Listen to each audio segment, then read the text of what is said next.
today's conventional warfare, air superiority is vital to armies and navies. Aircraft, missiles, and airborne troops wage war from the skies. The origins of aerial warfare can be found in the ancient world. Extraordinary kite bombers soared over ancient cities.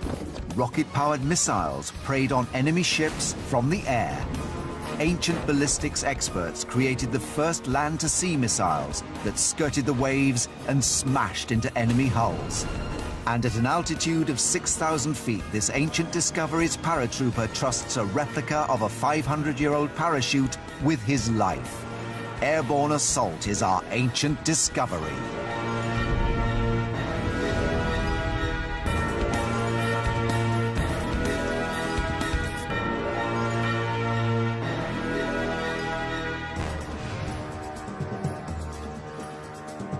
The medieval city was more than just a dwelling place. It was a fortress defended by monumental walls and towers.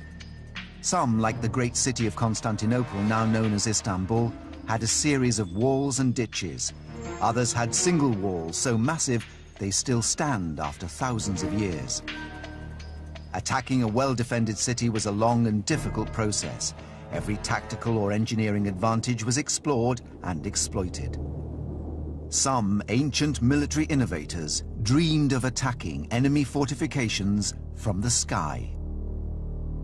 Here in the library of Christ Church College in Oxford lies a 700-year-old book that reveals an extraordinary airborne assault weapon, the kite bomb. This is the first image of a kite in Europe being used as an engine of war. In 1327, this book was a coronation gift to the 14-year-old King Edward III of England from his tutor. It had two functions, really. First, it was to excite the imagination of the king, and this was a manual, effectively. The whole book was telling him how to be a king. Ancient weapons expert Mike Loades is eager to determine whether the kite bomb could really have flown. He aims to build one and drop bombs from the sky, as may have been done 700 years ago. He's come to Oxford to examine the original manuscript. It's got boys' toys and machines, and what could be more exciting than flying a kite and dropping a bomb? Absolutely. I think that must have been... This is almost the last illustration, and I think this must have been... When he opened this, he must have laughed. I mean, and thought, this is great fun. Is this complete fantasy? This possibly came out of the Crusades. Possibly he's been talking to old soldiers who said, well, there's a siege machine like this, and this is not at all fanciful. There's some evidence that kites were used in warfare in the ancient East, and the Middle Eastern empires of the ancient world had long mastered the art of explosives. European Crusader armies returning from the Holy Land brought back more than just gold and treasure. They also returned with ideas, the technology of the Arabs, the trebuchet, cannon, gunpowder, and, as Mike and Justin suggest, the kite bomb. Could it have worked, do we think? Well, this particular engine, I think, is very practical, and it essentially is a kite. It's a very large kite. It's holding, as we can see, some kind of device, which may be a bomb. The bomb would have been an incendiary device filled with naphtha or Greek fire, a highly flammable petrochemical substance known to the ancients. Like many petrol-based weapons, it was very hard to extinguish, even with water. They would often fling it at castles in great slings and trebuchets and things in earthenware pots. So it would seem to me that's very likely an earthenware pot. But of course you wouldn't actually want to burn a town down, would you? Well, no, it's the last thing you want to do is destroy the town. You want to take it and keep it. So largely this is to frighten the inhabitants of the town into giving up the keys. Many mysteries persist surrounding the kite bomb. Why are there 3 men holding it? And what is the large spool-like device they're standing next to? The best way to find out whether the kite and its firebomb would have worked is to build one and test it. Armed with his research, Mike has assembled a team of experts to reconstruct the weapon. My imagination has just been racing, and one can only imagine that the young Edward III's imagination must have raced as well. I bet he tried it. I bet he got some men to try it, but we're certainly going to try it. I really think it's anybody's guess if this thing is going to work. I mean, certainly in 1327, this was just the most astonishing concept of dropping a bomb from the sky. Based on their knowledge of medieval technology, Mike's team has recreated in detail the world's first aerial siege weapon. What I love about what you've done here is you've filled in the 3D bit, because all we've got in the picture is this two-dimensional post. It's obviously there for a function. We know there are 3 men involved, and we can get sort of correlate how much power they're going to be generating. So, I mean, we can get some idea of how substantial the whole thing needs to be. Because I think that's what the artist is doing with the picture. With his 3 men straining, he's saying this is an incredibly powerful weapon. And he's trying to sell the power of the thing with the props, with the men, and with this. Martin Lester is a specialist kite maker. But what I love about this is it looks exactly the same as the one in the drawing. What sort of surface area have we got here? It's about 30 square feet. It's about 7 foot high, 5 foot wide. The cloth for the ancient kite would have been silk and the wooden struts willow. The thing about using wood and silk is that there's no guarantee that everything will flex the same amount. You need a long tail to help stabilise it and counteract any imbalance in the head of the kite. I'd quite like to see it up there. Let's do that now. What do we have to do? Well, I've got the line tied on.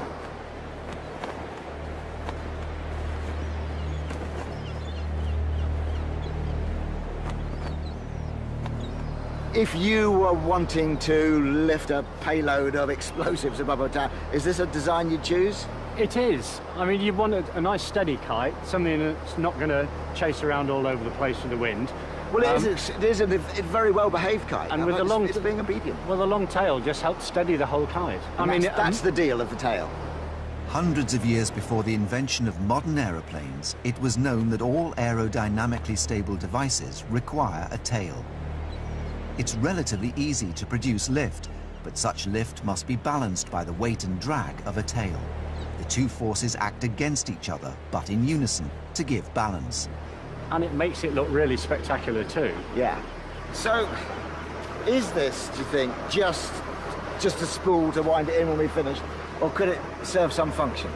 Well, I mean, if the wind's pulling really hard, you're not going to be able to hold this by, a couple of people wouldn't be able to hold this. So you'd need a capstan, which takes all the main pull, and then you need you don't need so much tension on this side. If it was burning 20 miles an hour, I wouldn't be able to control this by myself. The weather turns and it begins to rain, but Mike and the group continue with their experiment. What looks like a double string in the original illustration has led Mike to believe that the ancient kite bombers may have threaded a second string through a brass ring on the kite. This second string would have hauled the bomb up to arm the device.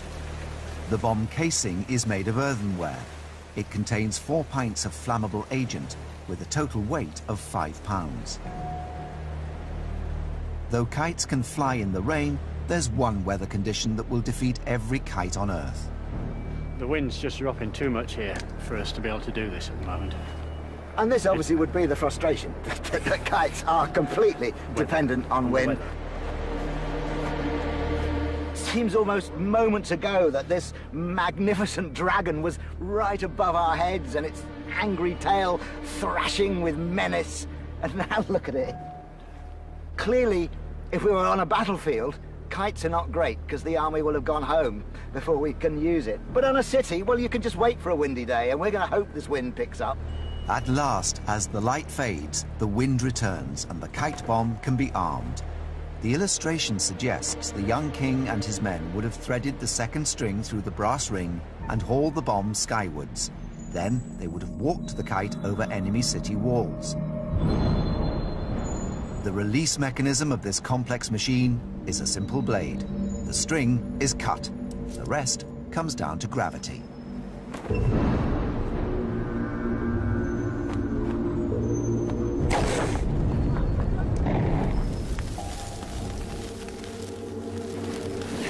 Look at this! We have got wet, burning sand.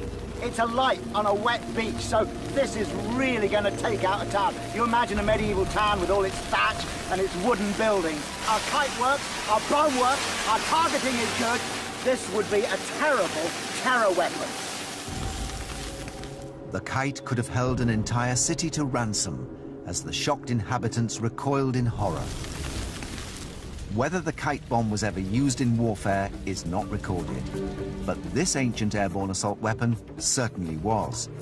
It was designed to attack not cities, but ships, and was one of the most successful weapons in an important war. Its secret? It bounced its deadly cannonballs over water, straight into the hulls of enemy ships. In 1452, the Turkish Sultan Mehmet II prepared to lay siege to the great city of Constantinople. Protected by 14 miles of walls, 15 foot wide, the city was thought by many to be unconquerable. This only made the Sultan want it more.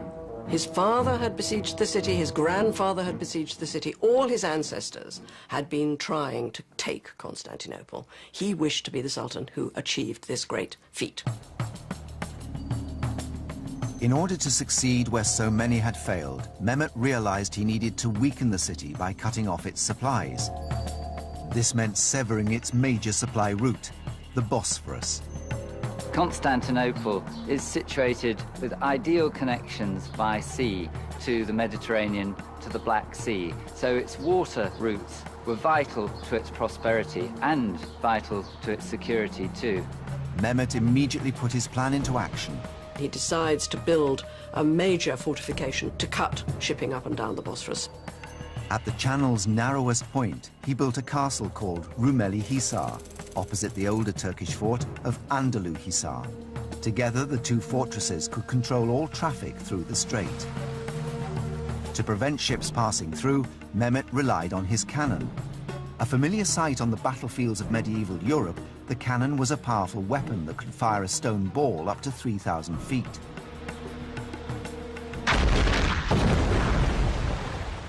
The heavy artillery at Rumeli Hisar was placed right down by the waterside to fire a flat trajectory across the strait. The rest of the castle is really the landward defence and the supply base for those vital artillery pieces. Rumeli Hisar was the world's first fortified gun battery, but there was a problem. Sinking a 100-foot ship with a cannonball from a distance is harder than it sounds. Traditionally, the only way to increase range was by firing up in an arc. If you shoot up in the air, the point at which it comes down is the only chance you get to hit the ship. And it's very likely to hit it on top of the deck and not hit it at the waterline, which is going to make it sink. A clue to how the Turkish gunners may have solved this problem lies in a mysterious eyewitness account. The document describes the balls being fired in a way never seen before. They hurled immense round stones that went along the surface of the seas as though they were swimming. Some believe this is evidence the Turks discovered the art of ricochet. This modern ballistics tactic was employed by the RAF in the Second World War, dropping bombs in such a way that they skipped across the water and destroyed Nazi dams. The tactical advantage that you get from bouncing cannonballs is that you can hit ships with good reliability at extra range. If you can bounce it, you can go a long distance and hit the ship on the side, maybe near the waterline, and you're very likely to cause a cataclysmic injury. But could the Turks really have pioneered this destructive tactic 500 years earlier than previously thought? At an army testing range in Denmark, physicist Michael de Podesta and artillery expert Peter Vemming are finding out. The key thing that would have made it novel was the speed with which you could project such a large thing. That's unique to gunpowder. You can't do it any other way. The next thing is you need a low angle. If you're lobbing it up in the air and lobbing it down, that will never work. You've got to be low to the water, good, fast initial trajectory. To investigate this principle, Michael and Peter use a replica cannon from the same era as Mehmet's bombards.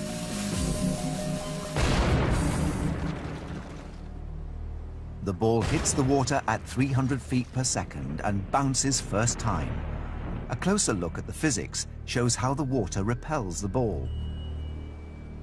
First of all, if we look at why the critical speed is important, if we take the ball and try and move it through the water, we can see that at a low speed, the particles of water, the molecules are moving around and they're getting out of the way of the sphere and they're flowing around it. And if we increase our speed to beyond the critical speed, we'll find that the water effectively acts as a solid, and that if we hit it fast enough, the ball can't penetrate it at all. The ball continues on its path, bouncing 5 times over 1,000 feet. If we zoom in and take a look at what's happening at the contact point, We can see that the cannonball has scored a long trench in the water, and the water's piling up in front of it. And at the last point of contact here is we're going to have forces acting on it. One component of the force is going to be a drag, which is acting this way. That's going to slow the cannonball down. But we have another factor, which is the upwards force, which is called lift. And if that force is great enough, it will actually throw the ball out of the water, and we can see it carrying on its journey here. And that will allow it to carry on and potentially make further bounces further on down the water. The ball may have bounced, but it didn't hit the target. Any ship would have sailed away to safety. This calls for a recalculation of the elevation of the cannon.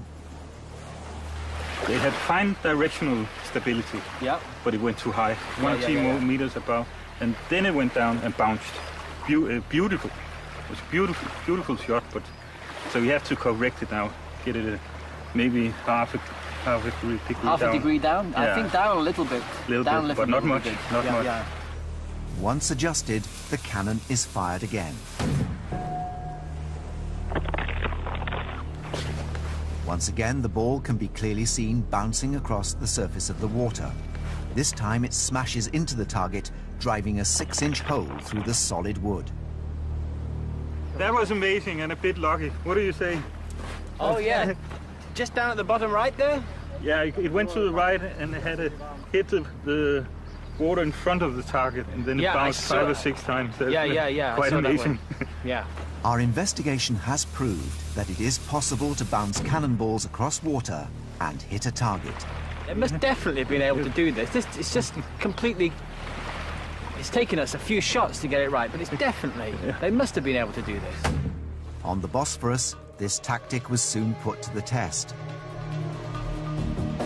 On the 25th of November 1452, just 3 months after the fortress of Rumeli Hisar was completed, a Venetian trading ship refused orders to stop and was fired upon. So if you can imagine what you would actually see if you were on a ship and someone had fired this towards you, it would take many, many seconds for the...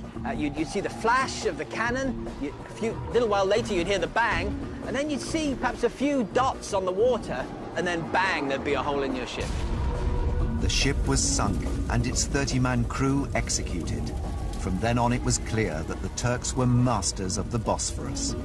In effect, shipping up and down the Bosphorus became extremely dangerous, and you risked your life if you were trying to pilot a ship through that throat cutter, as it was called. It really was a stranglehold on shipping. Within a few months, Constantinople was ripe for the taking. In 1453, Mehmet laid siege to the city. Without its principal supply route, the city held out for just 8 weeks before falling to the Turkish onslaught. It was a stage in the Ottoman conquest of the known world. They had to capture Constantinople, and once they had, they went on to attack and besiege many other great capitals. Aerial warfare took many forms in the ancient world. From kite bombs to bouncing bombs, each weapon struck fear in the enemy. But some airborne assault weapons took this ambition even further. They were designed to control the whole battle, using only the power of sound. So if you're in the middle of a battle, and then suddenly you hear this high-pitched whistling, screeching sound, you know from experience that these things are going to be hitting you any second, literally a split second. These arrowheads are unlike any others ever produced. Too large to fly aerodynamically, too blunt to inflict serious injury, these projectiles unlock the secrets of how ancient Chinese battlefield commanders spoke to their troops in the days before radios. The main use of whistling arrows was as signal devices, a sort of early version of the flares that are used on today's battlefields. Ancient China in the 2nd century AD. In the remote reaches of Mongolia lived a nomadic people known as the first Khans of Xiongnu, led by a warrior chief named Miedan. Ancient legends say that Miedan deployed whistling arrows. Few people know more about these arrows than Stephen Selby. He traveled to the farthest reaches of China in his hunt for this legendary device. Remarkably, he discovered an actual whistling arrowhead. This is an original arrowhead. It's about 2,000 years old, and it comes from north of China, probably the area that was occupied by the Xiongnu. And although it's so old and it's made of bronze, it'll probably still whistle quite well. We can have a try. Legends say that Miedan used the piercing sound of whistling arrows to send signals to his troops in the heat of battle. The story goes that Miedan invented the whistling arrow, and then he directed his troops to kill whatever the arrow went near. He fired the arrow to his favorite hunting dog. Some of the troops went over and killed the dog, but some of them were too afraid. The ones who were afraid were killed. Finally, he fired the arrow to where his father was standing, and all the troops rushed over and killed his father. Miedan swept through southern China. Armed with whistling arrows, he was able to control his troops like a puppet master. For the general on the battlefield, he couldn't be in the thick of the battle. He had to be at a high location, overlooking the formations. The stories say that Miedan could send signals to troops up to half a mile away. But could a bronze whistle like the one Stephen found really make enough noise to be heard above the clamour of battle? Well, I've spent a lot of time making pipe organs and making whistles and pipes of various sorts. So this was actually quite an interesting challenge to work out exactly how these things operate. And basically, it's like most whistles. We've got a sound chamber. These can be quite small, which will give a very, very high-pitched shrill sound. The bigger they are, the lower the pitch will be. Richard has been able to work out how the sound is produced. The air is rushing over that hole there. It's hitting an angle, which is this little device we call the fipple. The air is caused to move inside the fipple, causing a build-up of pressure on the inside. Air rushing through the hole in a whistle pressurizes the air in the chamber. This causes the molecules to vibrate rapidly, creating an audible sound. In a whistling arrow, the vibrations are so vigorous that the sound is heard as a high-pitched screech. Could this ingenious application of basic physics produce a loud enough sound to change the tide of battle?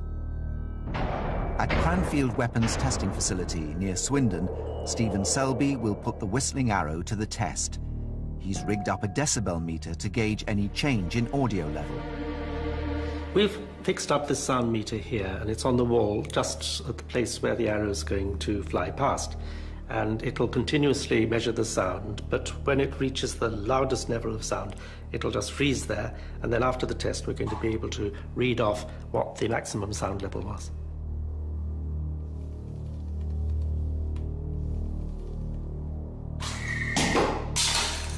Richard's arrow has produced a loud whistle. This meter here has given a reading of 86 decibels, and I think that's quite good and loud, and it should have made a pretty good impression on the battlefield. This is over the legal noise limit for motorcycles in Britain and the whole of Europe. But Miedan did not stop at sound. Sometimes what they did was they'd use a whistling arrow, and round this they would wrap cotton or hemp or something of that nature soaked in oil, set fire to it, and then fire the arrow to the point of pressure where the archers needed to fire to. Most military systems have a backup known as redundancy. Thus, Miedan complemented the whistle with a visual cue: fire. I think it would have really made an impression on the battlefield. You could definitely hear that a long way away, and with more time travelling further, I think it would have been a very good signal. Our experiments have shown how these arrows both unnerved the enemy and revolutionized the way troops are commanded in battle. A battlefield is terribly confused. It's terrifying. Even before firearms, there was smoke. There would be dust. There would be rain. There would be mist. All sorts of confusing situations. An arrow that flew over with a sound and a smoke signal was a very clear signal compared to anything that was happening at ground level. The whistling arrows were a means of directing troops in battle. But to rain down destruction from the air, ancient commanders had to wait until the invention of gunpowder and the rocket. It was a device that struck fear on the battlefields of medieval China. A winged bird flying at a speed unseen in nature. It was called the Magic Flying Crow. The The fact that an explosive charge was carried inside the flying crow and was intended to be detonated suggests that it was originally conceived as a weapon of mass destruction. The magic flying crow is described in an extraordinary ancient Chinese text dating from the late 14th century, the Fire Drake Artillery Manual. It is basically the model of a bird, complete with wings and tail, propelled by 4 rockets. These drive it into the vicinity of the enemy and then ignite an explosive charge inside the device. So it's an early version of a modern artillery rocket. Were the Chinese the first to develop effective military rockets over 700 years ago? Did they have the technology? Modern rocketeer Ben Jarvis is investigating stories of what could be history's first rocket warheads. He's recreated a magic crow using the precise dimensions and descriptions in the Fire Drake Manual. The wings of the crows would have been made out of a lightweight wood such as balsa wood or basswood, and they probably would have carved them to give them a slight aerofoil. The purpose of this would have been to actually allow the crows to glide for a greater distance after the rocket engines had stopped burning. Ben has unearthed evidence of an aerodynamic design. It's quite impressive that they were actually able to realise the importance of having a tail in order to aid stability. The ancient Chinese engineers powered their device with a mixture they called fire chemical, that we know as gunpowder. It was the Chinese who originally invented gunpowder. It's actually a fairly simple combination of saltpeter or potassium nitrate mixed with sulphur and charcoal. The Chinese developed an ingenious technique of transforming gunpowder into rocket fuel. This is a simple gunpowder rocket engine. When compressed under high pressure, gunpowder becomes basically like a solid block, and it can then be lit and it will burn from one end to the other in a controlled fashion rather than just going bang. Computer scientist James Dean has modelled how this explosive fuel was able to power the ancient Chinese rocket, based on the specifications in the Fire Drake Manual. Let's take a look at an ancient Chinese rocket and see how it might work. Here you can see there's a body of a rocket, and contained within it we've got some solid fuel. And the principle is that when we ignite the solid fuel, it's going to very rapidly create a lot of gas, which has a much higher volume than the solid fuel that we started with. So if we take a look back at the wider scale, we can see the rocket body, and let's see what happens when we ignite the fuel. And you can see that it's producing a lot of high pressure inside. And so effectively the body is pressing on the gas and ejecting it out the back. And because of the principle of every action having an equal and opposite reaction, the gas in turn applies a force to the body, which is what accelerates the rocket and makes it travel off in a straight line. This simple principle of physics powered the rocket and its deadly payload. The crows were hollow, made from bamboo, and were probably packed completely full of loose gunpowder, probably in a fairly coarse mixture, so that when the fuse from the rocket engines burnt through into it, it would cause a huge fireball to set fire to whatever it was being aimed at.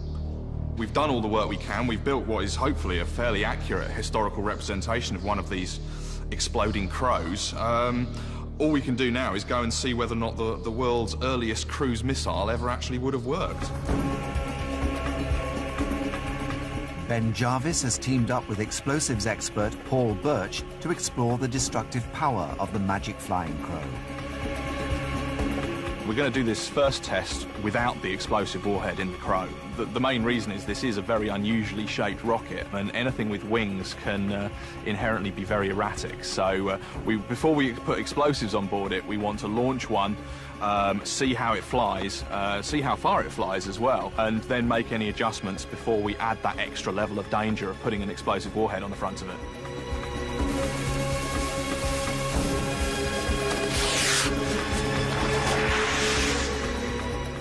Test flight reveals serious problems with the rocket's structure. It tried to accelerate to like sort of, you know, over 100 miles an hour in less than a second, and I think the aerodynamic forces on the wooden wings and tail were just too much and they just tore off. The ancient Chinese had many, many years lots and lots of gunpowder to experiment with to get these things to work. So given that was our first test, it's not surprising that it wasn't 100% successful. Ben hopes that less powerful rockets will be more stable. Each engine now holds only half the amount of gunpowder as before. He prepares for a test with a full explosive payload. He's set up a 20-foot wide target 140 feet away. We think with these more gentle engines we're now using, we should actually get a proper straight flight.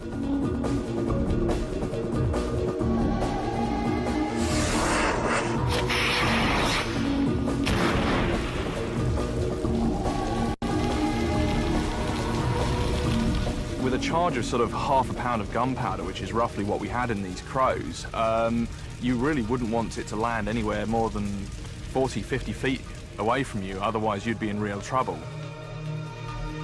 7 centuries after the magic crow was first described, Ancient Discoveries has revealed the devastating truth behind the legend of the flying bird bomb.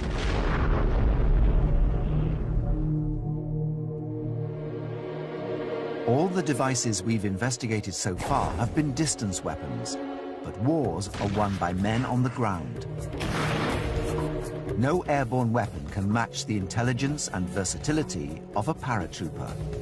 The airborne assault warrior relies on the parachute to enter the battlefield.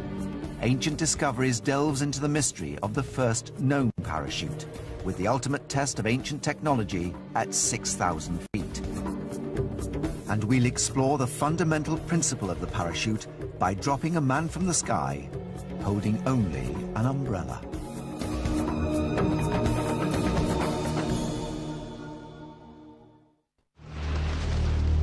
British Army skydiver Jay Webster is 6,000 feet above the ground. He's about to leap out of a hot air balloon using just 2 umbrellas as a parachute. Jay is investigating an ancient Chinese 12th century text known as the Lacquer Table History. It records how a thief escaped from the top of a 140-foot mosque in the city of Canton by using 2 umbrellas to float to the ground. But is this possible? 3, 2, 1, see ya! Bye-bye.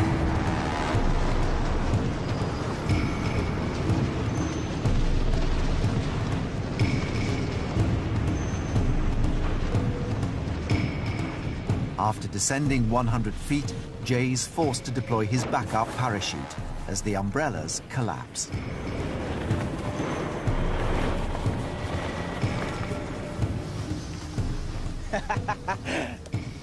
Oh, that was awesome, yeah, it was really good fun.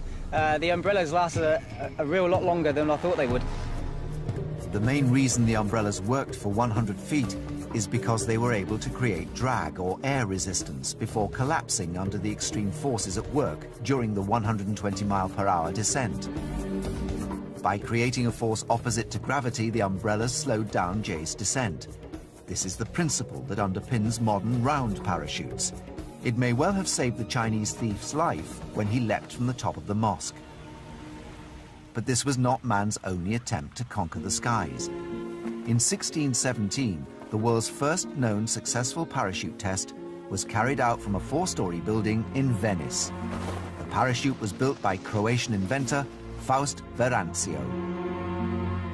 Hardly anybody's heard of him, and it's only now that this has come to light that, realistically, I think that he deserves a lot more credit. Yet much mystery and intrigue surrounds this extraordinary milestone in man's quest to conquer the skies. Although Verancio left a clearly printed diagram of his parachute, he makes no reference to the materials he used or how they were attached to each other. This has led many researchers to doubt the claim that Verancio was history's first parachutist. The search is on to understand how Verancio could have succeeded where other ancient inventors had failed. The greatest Renaissance inventor and artist of all was Leonardo da Vinci. In the 15th century, Leonardo imagined and sketched what is generally considered to be the first design for a parachute. But there's no evidence that Leonardo ever built or tested his parachute. It simply remains a design confined to the pages of history. A century later, Verancio set out his own design for a parachute, possibly influenced by Leonardo's sketch. Whatever drove him to do it, possibly he might have seen somebody jumping from a burning building, which would have not been a very pleasant sight, and that might have inspired him because there would have been some sort of inspiration to develop this. So there must have been a need. He wouldn't have designed it and built it and jumped it just for the hell of it, I don't think. I think it would have been there would have been a need. And I think that his only experience of people coming from great heights would have been a bad one. So I think that it would have been with a lot of trepidation.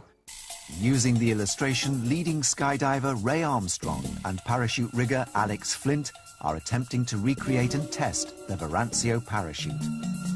One of the biggest challenges was the simplicity of the drawing and how small the drawing was that we had to work from, and trying to second guess how it would have been constructed. For example, we knew that he jumped it and that he survived, so therefore there were certain things that would have to be in place. The thing would have to remain in one piece by the time it hit the deck.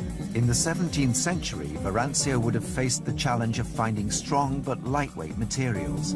Based on the sketches that were available from Verancio, we saw that it was essentially a wooden frame with a fabric covering. The bamboo, we've decided to go with that because it's light and strong and would have certainly been available at the time. For the fabric, the team has decided to use habutai, a type of silk that's lightweight and strong. It's comparable to the silk that would have been available to Verancio in the 17th century. But they need to use a sensible and reasonable interpretation for what the design does not explain. The problem that we'd have is if we were to lash it to it, which some people have interpreted that it was just almost sewn to the edge, then it would have point loading, which would weaken the parachute, and potentially it would then start disintegrating during the descent. So a simple thing to do would be just to put a sleeve, so that we've constructed it so that the poles can then just be fed up into it. So then it spreads the load all the way across the sides of the parachute, and the fabric then is just decelerating as the wooden frame is taking the brunt of it. According to historical sources, Verancio successfully landed his parachute from 4 stories up, a height of around 200 feet. But if our skydiver is not successful, he could be killed. The solution is to test the parachute at a much higher altitude, so our jumper will have time to open a reserve. The goal is to see if the chute lasts the 200 feet necessary to have landed Verancio safely on the ground.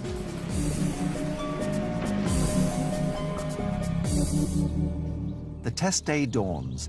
Verancio's parachute has not braved the skies for 400 years. The team works to rig it to the base of a hot air balloon.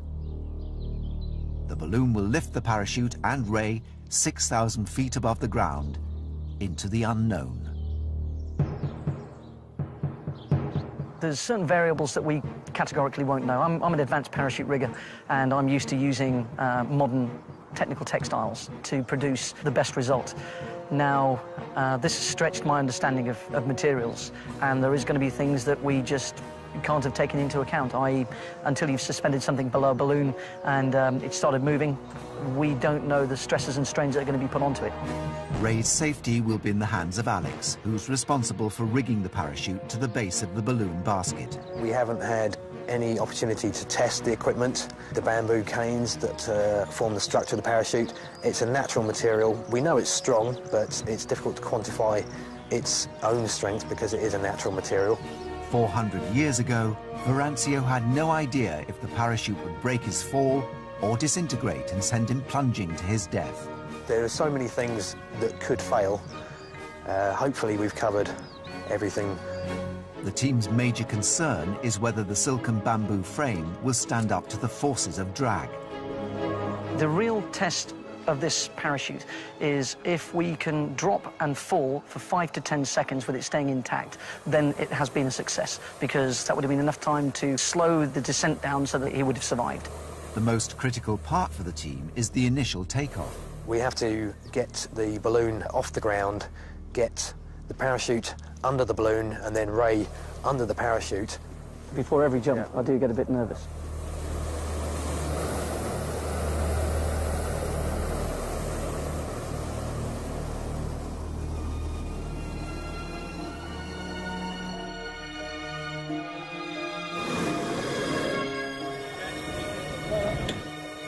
Have a good one.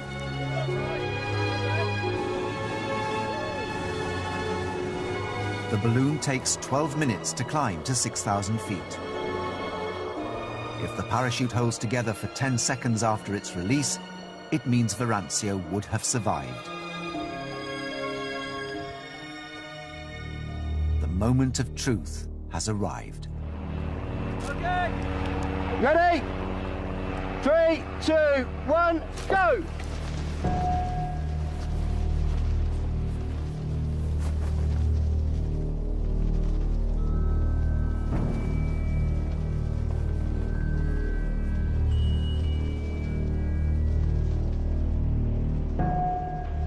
Despite the team's fears that the parachute would disintegrate after 10 seconds, it's still intact after descending for a minute.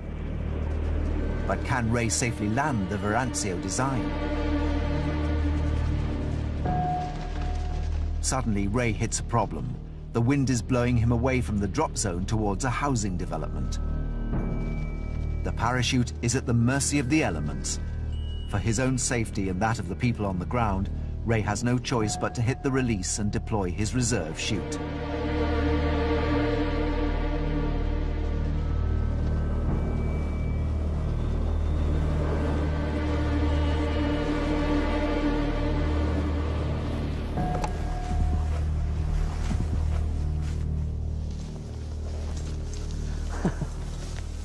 That was fantastic, absolutely fantastic. It was far more successful than I could ever imagine it was going to be. I was expecting a descent rate of 50 feet a second, and it was descending at about 22, 26, which is a very, very, very survivable rate of descent. A descent rate of 22 feet per second is comparable to the modern parachutes used by today's skydivers and base jumpers.